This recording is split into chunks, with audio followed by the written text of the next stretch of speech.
everyone, and welcome to the Union of the State podcast. I'm Joe. I'm here with my older cousin Rick, and we're here to bring you an in-depth analysis of the Michigan State rivalry. And I'm ready to jump right into it. This is going to be a podcast from a fan's perspective. And as a fan, both of us have a lot to look forward to. Both of our teams started off 1-0, Rick. How you feeling after that first game? Impressive showing from the Spartans. Joe, I'm feeling good. How you feeling today after your Michigan Wolverines stomping of the Broncos? We're 1-0 on paper, but do you want the good news or the bad news first? That's how I feel. I'm ambivalent. Hit me with some good news, and I'll hit you with some good news.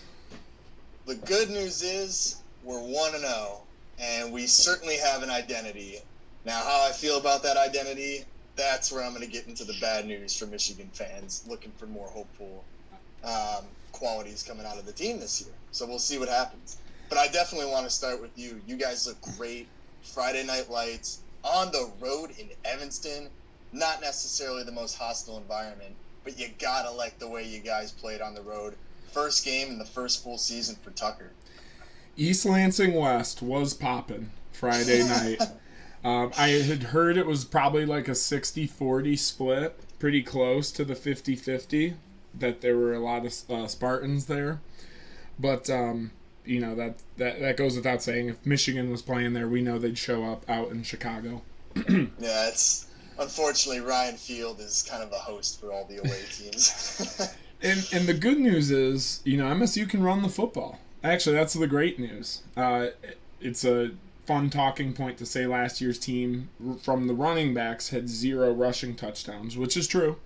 Only some receiving touchdowns, and I think a tight end had the only rushing touchdown on our squad in the 7 games last year. But, new running back at the top, Kenneth Walker III, with just, the best debut you could possibly imagine, cutting a 75-yarder for a touchdown on his very first handoff. So right off the bat, that got a lot of the old, worries of, okay, we might be able to, move the ball a little bit, but are we dynamic? Do we have any elite playmakers? It's been a while since it's felt like MSU's had an elite playmaker on offense.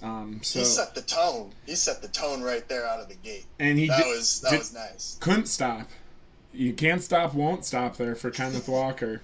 But finished with a great game. Our sophomore, Jordan Simmons, true sophomore running back, had a receiving touchdown out of the backfield.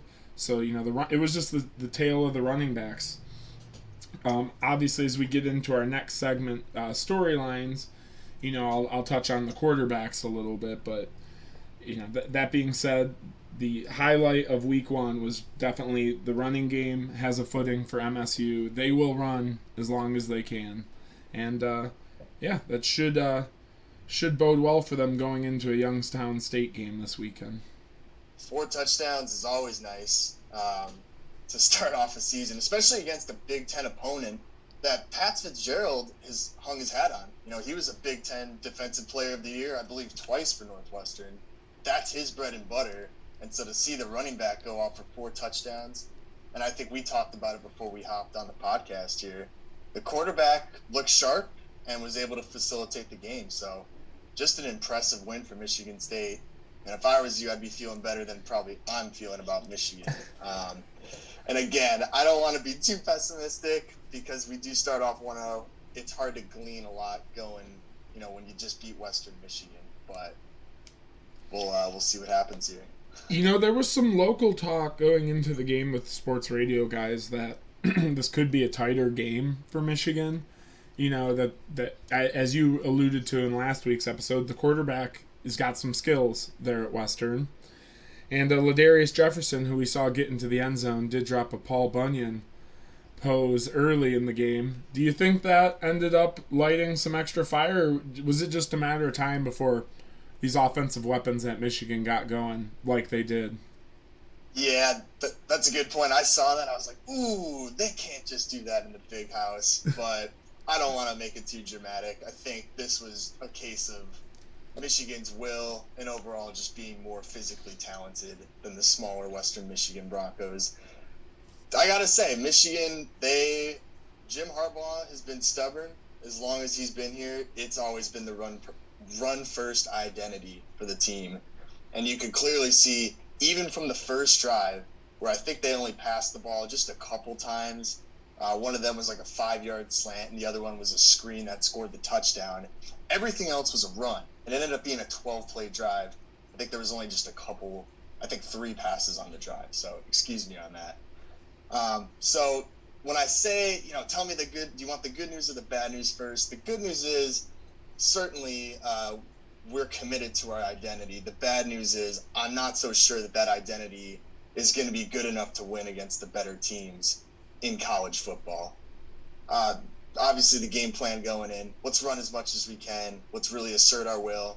And yes, eventually that was going to be the best strategy to win the game. At least from a Michigan fan, I was kind of hoping to see a little more dynamic play calling. Josh Gaddis was sort of hailed as, hey, he's coming from Alabama. They're certainly a very, very fun offensive team to watch. Let's hope that he can import some of that style into Ann Arbor. But frankly, you just haven't seen it. And I know it's only year 2 under him. But I almost feel like it's like if you change the vice president or the or the defense minister or whatever, or perhaps that's not a good example since we're talking about offense. Ultimately, it'll change a little bit of the country's direction, but the president himself is still going to constrain some of that strategy. And I think with Michigan, now with this being Harbaugh's, I believe, 7th year, they've made a lot of changes to their offensive coordinators, but at the end of the day, has it really changed anything that much? And so my main takeaways coming out of this game for Michigan is that it's more of the same old, same old. The quarterback may have changed. They may tell us that they're going to move towards a more dynamic offense, but let's be honest.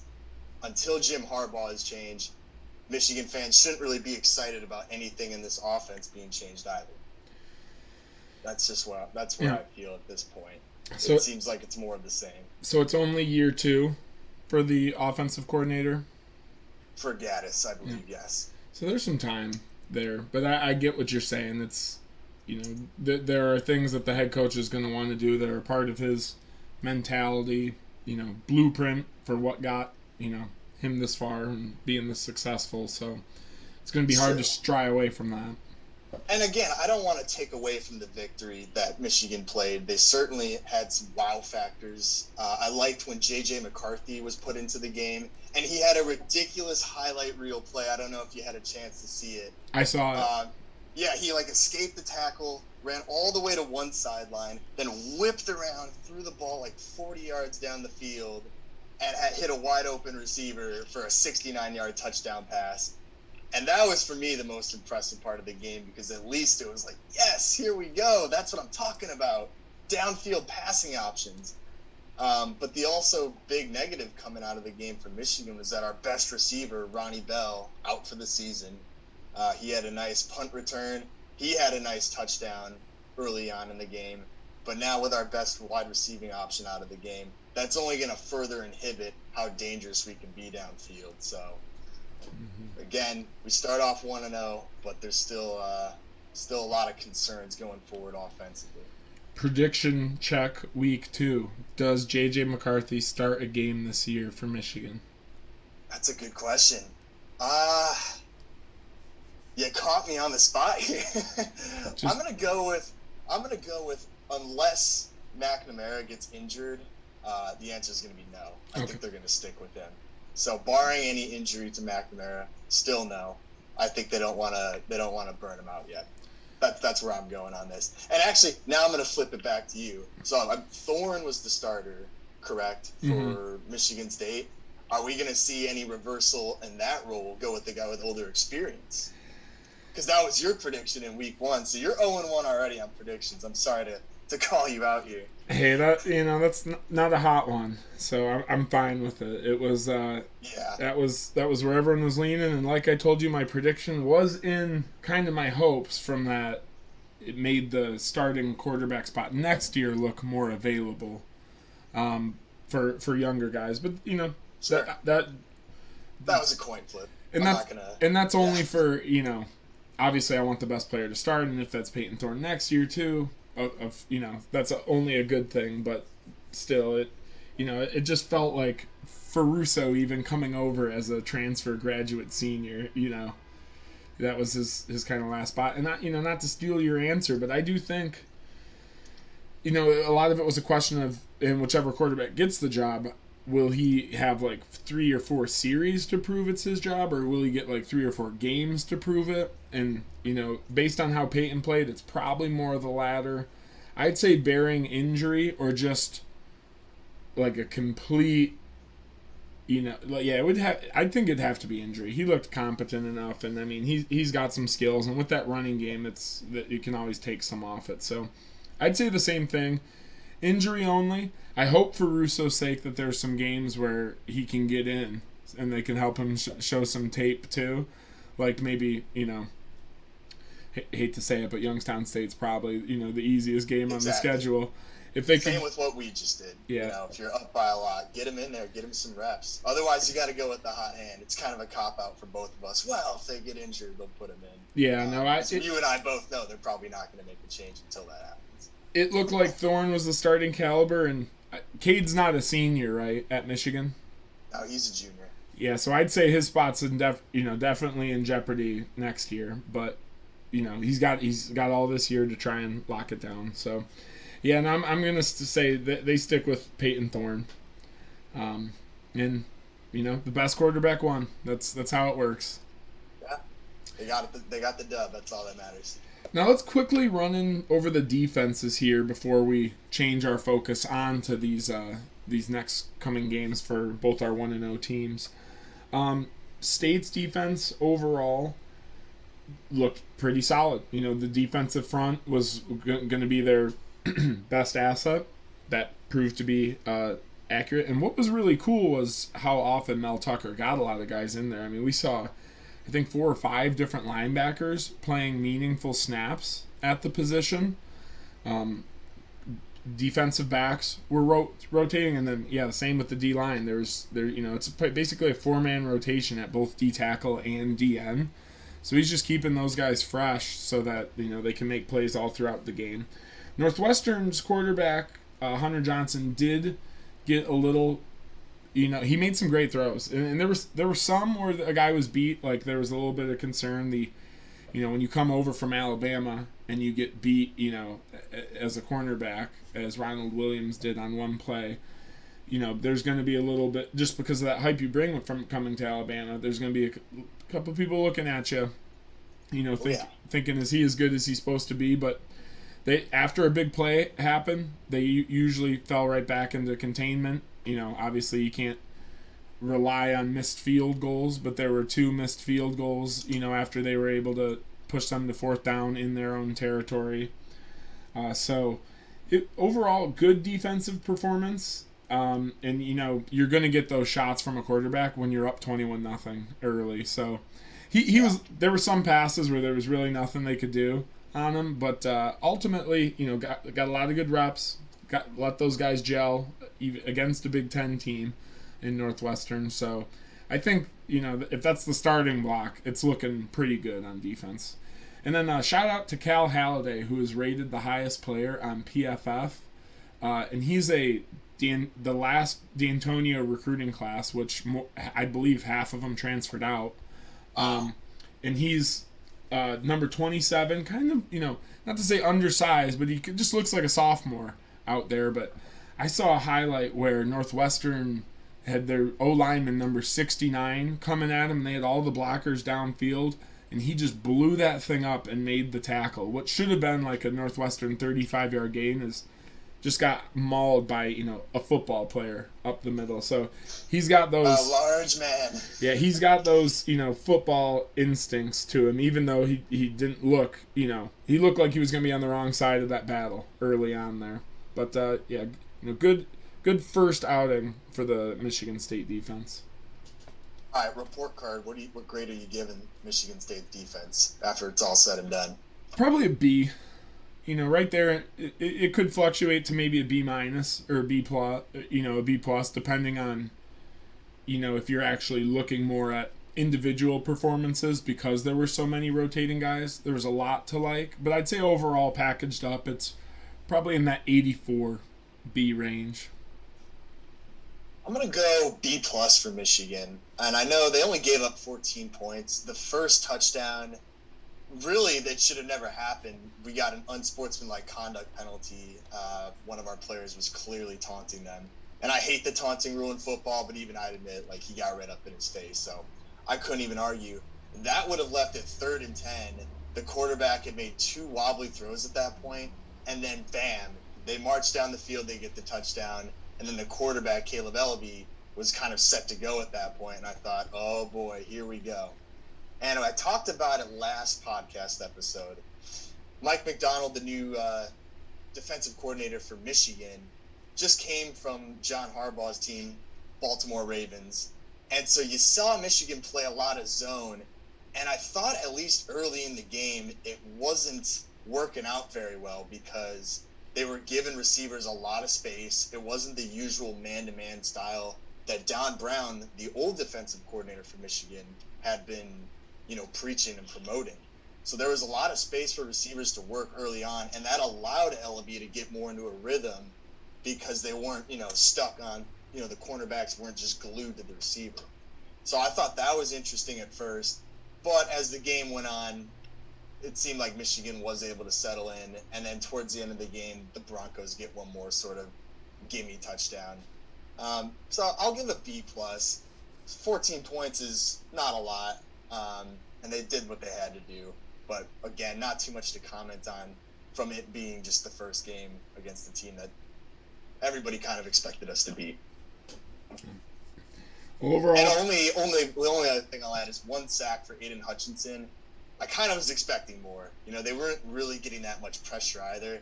And that was kind of what I was saying earlier in the first podcast. They didn't return a lot of starters other than senior Aiden Hutchinson. Besides that, there's kind of a lot of new faces on the defensive side of the ball. So we're going to have to really see what happens when they play a real team. No offense to Western Michigan. Overall, successful outings from both the offense and defenses of the respective powerhouses in the state of Michigan. Not much more to add. I was hearing some of those takes from local radio after the fact, but it was surprising to me that some of the guys at the ticket around here did think that was going to be a closer game, Western and Michigan. But to be fair, it was kind of close for the first quarter and a half. And then Michigan, once they hit that major pass to Ronnie Bell, and that broke it out a little bit. Mm-hmm. But I was definitely nervous. Like, I'm not going to lie, the first quarter, I thought, oh boy, it's 2020 all over again, where we're just going to start to lose some embarrassing games, or at least have it come down to the wire. And they were close to getting to the over, too. I think the over, it was a really high over at like 67 or 65. Oh. I think somewhere in there, but 48-14. So we're at 62. They were in range. One more score away. Yeah.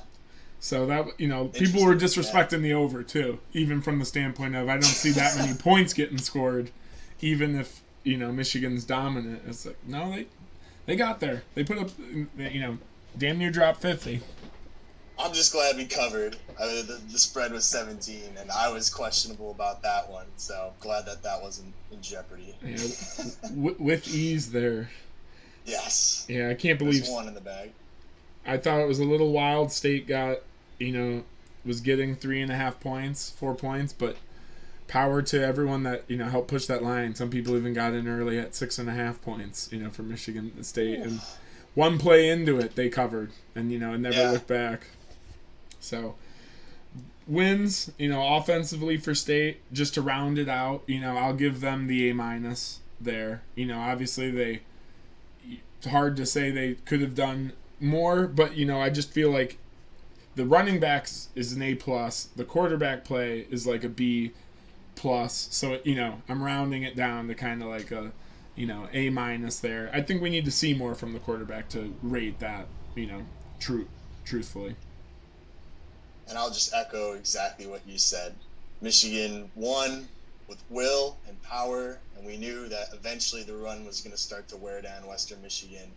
But just a message to all Michigan fans like myself, I wouldn't get your hopes up and expect us to look like an Alabama or to look like an Ohio State. This is not going to be a dynamic passing team. Even though I think Cade and J.J. McCarthy probably have it in them. They're just not going to be given the keys to this offense. It looks like they're still going to be constrained. They were running the ball on first and second down. And a lot of times, Eric, and this is the last thing I'll say about it because I know I'm beating a dead horse, but if you have a second down and less than 5 yards, per the analytics, and I hate to be this guy, you have a very good – you should take a shot down the field. That's the best time to take a shot because even if you don't convert on that 2nd and 4 or less than that, you have a chance to run the ball afterwards because it's still third and manageable at that point. But Michigan just doesn't seem interested in taking shots even when they present themselves. 2nd and 1s, why not go downfield? If you don't get it, then hey, you can run the ball on 3rd and 1 then. But I'd like to see us be less conservative and try to really get what we can when those opportunities are there, rather than just saying, well, hey, we're going to keep running the ball. Until you put a gun to our head, we're not going to pass this ball. That's what I think Harbaugh has told his players.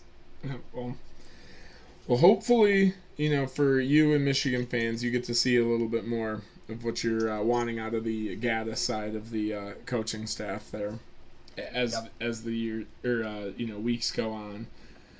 But I need a little bit more optimism from you, Joe. Come on, you're supposed to be telling me that these Wolverines are going to be marching to Indy, and it all starts in Washington next week. So that's going to flip us over to now that week's 1 done, what is the biggest story going into this away game at Washington? No. It's a home game. Oh, it's home game. My bad. Prime time, under the lights, at the Big House, September 11th. Have you ever seen that Washington field, though? Like a picture of it? Yeah, it's pretty. Yeah, it's really pretty. That's probably the coolest West Coast, or not, it's probably the coolest stadium college stadium I've seen being out there on the West Coast. So even over the Rose Bowl, I think so. I that view, and I saw a picture where there were a bunch of people with like boats docked out there in the water, like to party and stuff. It just, I was immediately jealous at some of those pictures. So it's like the San Francisco Giants. I'm always. Or a lot of teams, too. I guess Pittsburgh has it as well. I think it's so cool when you can just have boats posted up. Exactly. Chilling, watching the game. so get us into this home game at Michigan, though. Sorry to take a little No. steer away there. Well, it is going to be a primetime game. The only problem is Washington shit the bed and lost to Montana 13-7. I didn't see that coming at all, I got to be honest. And I don't think ESPN did either, because now both teams are heading in unranked. So that's a little awkward for them. Does Montana have a good quarterback? Like some of those schools, we've seen like the Carson Wentz's come out recently, or like the North Dakota State guys, I think, or, oh, wait, no, that's where he's from. Yeah, North Dakota State. Delaware. Correct, yeah. There's always these like random schools that are producing top tier quarterbacks. Did they have Montana have anything, or is it more Washington's on a down year? Not to my knowledge. It just seemed like it was a kind of a defensive grudge match that nobody really had an edge in, and it honestly just spells more trouble for the Pac-12. They've had a very tough time getting anybody into the college football playoff basically since Oregon was there with Marcus Mariota back in the first year. So it's just it delegitimizes their conference a little bit more, unfortunately. And so what should have been a marquee matchup, I think last year the Washington-Michigan game had a lot more hype because both teams were expecting to do better. Now this year they're both unranked. But anyways, I digress. I think with Michigan now, I was not so optimistic going into this game. But after seeing that defeat to Montana, I think hopefully we'll have a little bit more to show. And it should be an interesting game all the way around. I expect it to once again probably be a low-scoring game because Washington certainly didn't. They only scored 7 points, so they really don't seem to have that much offensive firepower. And as I've just mentioned, I don't think we're the most dynamic team either. So this one could end up being sort of an old-school kind of grudge match, and I'm looking forward to that because that's the kind of style of football that Michigan plays well at. They're going to be at home. There's going to be a lot of pomp and circumstance going on. So if they run the ball tough, and if the defense can learn from some of the, sort of mistakes that they made in the last game, giving receivers too much wiggle room to work with, I could see this being a positive win for Michigan that gives us a lot of confidence. So how's that for optimism, Eric? That's what I like to hear. Yeah. Yeah. Down with the Pac-12. No, but they're tough. yeah. One of the allies, though, or whatever they're calling that little group with the Big Ten, Pac-12, and oh boy. Yeah, there are merger conference here. that's the break in case of emergency, the break glass. Call the Pac-12, but so but you guys sort of get your cupcake game now, which is nice. Yep. So on the flip side, Youngstown State won a overtime game, 44-41 over Incarnate Word. Gotta watch out for Incarnate Word there. But excuse me.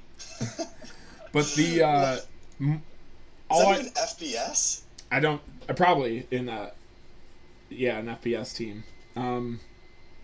But they it's. I didn't watch the game, but it just sounds like it all comes down to the running back there. He's a talented player, but it is a school that a lot of,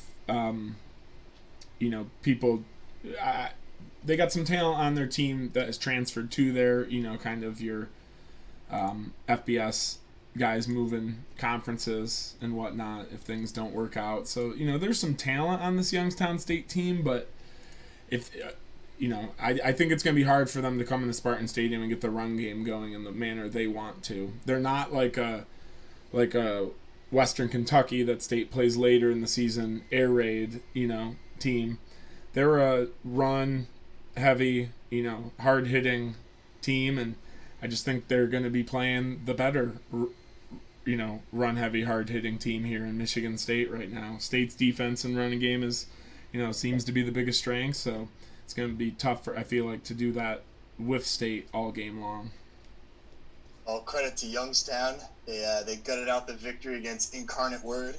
For a second, I thought you were going to say Bishop Sycamore because I had never heard of either of those schools until you just said them. So, but yeah, I think if they're going to come and play in Michigan State's brand of football, and it's Spartan's home opener, first game at Spartan Stadium for fans, and how long?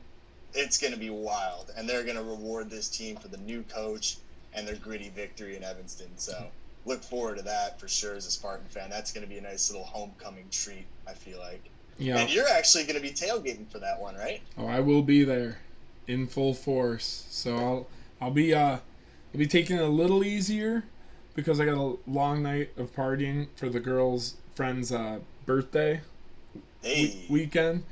But that being said, it's just going to be awesome to be back on campus, be at a sporting event, haven't done since all this started. So I couldn't be more excited for this game, and obviously it being at noon is, even good. Get it out of the way, early, get home, be able to watch the Michigan game a little later. Yes, sir.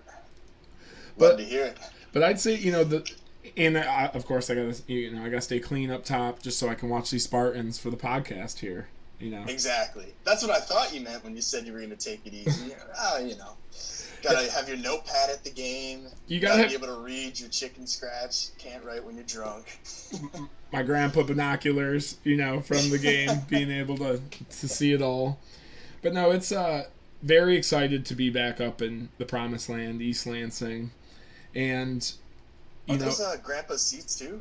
Or the 50-yard line seats? Yep. I'm so jealous. Yeah, unfortunately for my checking account, they're no longer grandpa seats, They're mine, but yeah, like I said, they're your financial burden now. Had to take that hit, and when grandpa even called my dad up, he's like, I don't want you to get rid of these here, and my dad was like, no way, and I was like, shoot, that means I'm locked in for life almost into these seats now. Well, hey man, I can throw you some money if you want to invite me along for the Michigan State game. But I know your dad's getting the call on that one. So. Well, no, I mean it's the 4, so it's my parents' 2, and then it's Autumn and my 2 there. Right. So, right. But I gotta, there's a chance Autumn might be working that weekend. I don't want to jinx it for her because she's trying to get it off, but we might need a on call substitute. Yeah, we might need an on call sub in the batter's box there. But coming to you live from Spartan Stadium. This is the Union of the State podcast. Dude, it would be fun. That'd be funny. That'd be fun to do it, outdoors while tailgating. Catch some marching band, action whipping through. But we do bring the fan perspective, so what better way to bring that perspective than drunk tailgaters from the parking lot? So give the people what they want. So on top of that, biggest story going in last week was the quarterbacks. That's I'm taking that as my biggest story going into this game for MSU too. With a possibly weaker defense, or at least a more wanting the ability to just show more of the dynamic playbook and get away from the run game a little bit, or Kenneth Walker just opening those holes for them because they're so keyed in on him, so they start throwing after his national coming out party. I think it'll be can Peyton Thorne do some damage in this game from the pocket? Are we going to see him, or even with his feet? But is Peyton Thorne going to make his play for the offensive MVP of the game this week? And then my storyline to watch for is Washington's defense is no slouch. So not sure if Michigan's run first approach is always going to be the best idea for this game. So I'm looking forward to see just how much of the playbook Michigan is willing to use going into this game. Obviously in college football, there's an element of sort of masking because every game is being scouted by other teams, right? You don't want to show your hand too early in the second game of the season. So let's look to see what they choose to use and when they choose to use it, because those are going to be two critical factors that I'm looking forward to here as the offense continues to be the main focus of me going forward. As we look to wrap up the podcast here, I wanted to get into a particular topic that I know college football fans have been riled up about lately. It's the issue of targeting, once again rearing its ugly head. There were 2 targeting ejections in the Penn State-Wisconsin game, and announcer Joel Klatt went off. He went off on the rule, went off on the interpretation of the rule, and then a couple days later, in the Louisville-Ole Miss game, there were 4 targeting ejections, Eric, in just the first half. 4 targeting ejections in the first half. And it's something that I've always sort of been very, very prickly about, among other things in college football, but to quarantine my criticism for now, I don't like it, Eric. I'm not happy. I don't like the automatic ejection component. I don't like how the game is stopped. Every targeting has to be reviewed. It takes 5 minutes every time that flag is thrown just to sort it out. And oftentimes I think it leads to an ejection that is not only unfair, but the punishment itself is not commensurate with the crime committed. What do you think? Well, I didn't carry too much thought about this going into the game, but I've been hearing about it in the Minnesota Ohio State game. I believe there was a couple targeting or missed targeting calls. And then in the Michigan State game, a Northwestern player actually came in on Harold Joyner III in the fourth quarter and clipped him with his helmet right across the temple of the other helmet. But since it wasn't going directly at the helmet, they actually didn't even call targeting on that play. So it just seems like whatever you're going to do, get some consistency to it. Teach these refs what to look for, because right now and I'm not to say acting, it's not at the level of the NBA or the soccer teams. Not a chance. But it's really all, it's their angle on it. So it's not, no one's faking it here in football, but it's where the refs are standing where it matters for the initial call. Odds are they're not going to go throw it on after the fact. That they could, I'm all for if you're going to go to the booth, and you see something wrong, call it. Don't say, we should have, leaned this way early. But after that one wasn't called, it was just that was just clearly a helmet-to-helmet hit. There was no intent to tackle, and the guy was already 2 feet from the ground because he was falling forward. So it was just a blatant, and he left the game with the, supposed concussion too, ultimately, the state player. So it's, and maybe fix it so it's not an automatic ejection. These guys can make a mistake unless it's like an egregious, shot. Right. But yeah, they I think they need to revamp the rule a little bit. Maybe if you get two of them in a game, then there's an ejection or something, so that. But or just there needs to be a little bit more of an emphasis of the wrapping of the player. If you're not wrapping the guy with your making that motion with your arms, it's probably more on the dangerous side than not right off the bat. But yeah, that being said, the missing them after going so crazy on other games too, it just seems like there just needs to be more consistency in the call right now. I'd propose a flagrant 1, flagrant 2, just like they do in basketball. And that is what Joel Klatt was going off about in the Penn State-Wisconsin game. Is I think there has to be some room for intent here. Because the most angry I get and upset I get over targeting is when it's so obvious that the defensive player wasn't trying to do what he was doing. It's that maybe the running back or the receiver ducks their head. And because they're ducking their head, now that head-to-head contact is initiated. But that's not on the defensive player's fault. And it's also a double standard because the running back can lead with his head, but it can't go the other way. So it's inconsistent in the sense that it's favoring the offensive side. It's inconsistent in the sense that certain refereeing crews, like in the Louisville Ole Miss game, they were going crazy with it. The first 2 ejections were called on the field, and they were probably the right call. The third one was initiated from the booth. All this in the first half, mind you. And if you actually watch the referee relay the call, after he relayed the call, Eric, he turned off his microphone, and you could see him shake his head in disgust. Almost he didn't agree with the call, and he didn't even want to throw the guy out of the game. I'm a referee myself for multiple sports, and so I tend to side with officials. You're putting them in a bad spot. They're the police officers of the game, but right now, the rule of law needs to be changed from the top. And there needs to be some area to allow for interpretation and of intent of these players. They're just college kids. I think 9 times out of 10, you don't actually see them trying to spear somebody and end somebody's life over the situation. Not that should be the standard for when or when not to call it, but it's getting ridiculous. It's adding to the time of the game. College football is already a 4-hour product on average, the longest of any sport in America, longer than the NFL. How is a college football game taking longer than NFL? Among other things, targeting is contributing to that. And I don't think the crimes that have been handed out so far are equivalent with most of the targetings that we've seen so far. And it's going to continue being an issue. Good players are going to continue getting disqualified from high-profile games over a lot of things that could be prevented. Yeah, it tends to come into that risk reward scenario because sometimes a lot of those hits aren't even the tackle hit. It's one guy's got him and the other guys can coming in too on a play. So it's ultimately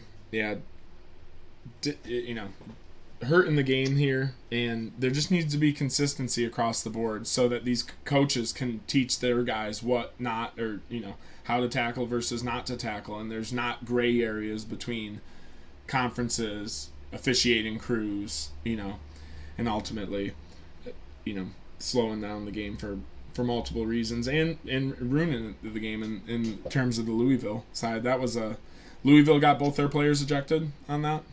Louisville had 2 and Ole Miss had 2, so credit to the refs. At least they were fair. But I mean, it's becoming a joke. It's a travesty to the game because this is a violent game. You're never going to remove the core of what football is really about. I think, almost to your point, coaches are trying to teach their players what to do, but in the heat of the moment, shit happens. And I don't think it's fair to necessarily throw a player out when they're not intending to do what they've done. And, of course, in slow motion replay, just about everything could look like a targeting. There's always going to be some sort of brushing of head-to-head contact. I think, again, it's just the nature of the game, and it's unfair to these players. Yeah. Let's stop treating them like babies. College football I think it's getting close to $1 billion enterprise. Certainly these schools are raking in multi-millions of dollars from these TV deals. So why are we babying the players so much? This is basically minor league football for all intents and purposes. Yeah, some cases, even semi-professional. Oh, totally. But And now that they can make money off endorsements, it kind of is. well, with that, we'll get, obviously we want what's best for the players there first and foremost. But with that being said, I'd say most of the players are probably in agreement too that it's getting a little, overboard. But let the boys play. Let the big boys bang in the paint, baby. Let's go. But with that being said, let's close it out with some predictions. Why don't you drop a little? Do you want to drop a score, or do you want to just say outright, U of M flattens them this week? I'll drop a score. I'm gonna go 24-20. Michigan beats Washington. It's gonna be low scoring at first. Watch them to open it up a little bit more in the second half as the urgency sets in for both teams. 24-20 Michigan. Let's go, baby. Go blue. And with that, I think I got to put this state game. I'm gonna get a little crazy, and I'm gonna say 45 from your Michigan State Spartans, with 24 coming against them. And I think 24. I think a lot of those will be later points, kind of like the Northwestern game. Okay. At least a touchdown late there to bump it up from what looked like a 45-17 game, and one last minute gets in there. I think we're just going to play a lot of guys on defense too, so there will be chances for Youngstown State late in the game as we're starting to pour through the Rolodex. Yeah. Yep. The 1A, 1B guys, because like I said, I think Mel Tucker's just going to keep moving them all game. Really, number 3, Xavier Henderson, is the captain of that defense, and he's the guy he'll always be in that free safety spot. But other than him, I think everyone's going to get a shot. Besides some of the younger guys, potentially. But the guys who are in the mix right now, they'll get a lot of game time. Cool. So that's going to wrap up episode number 2 of the Union of the State podcast here, as we cover both the Michigan Wolverines and the Michigan State Spartans as they continue on in this 2021 fall season. So happy to have football back, as Joe mentioned. Can't wait to be at the stadium. I got my Spartan mask specifically, for when I'm in the concourse. I had to brand up. So it'll be a good time, and ultimately a lot of great football to be had this Saturday. Weather's supposed to be great too, I think. So let's get it, everyone. Have a great week. Like and subscribe on this video here at the YouTube page, and hit us up. Hit me up on Twitter at GoodGuyRick. Tell us what we got wrong, what you want us to look for, or what you're looking for, and then ultimately any questions, anything like that. We need some content for the next podcast, so feel free to get at us in the YouTube comments, or like I said, at Twitter. I'm Good Guy Rick with my cousin Chicago Joe over there. Joe, any last words for the people? Any last words about the squad there? Just looking forward to more football. 2-0, baby. Let's get a statement win. Statement win for the Wolverines. I'm feeling it. Football is our vice. Well, thank you, everybody. Have a great day, and go green. Go blue.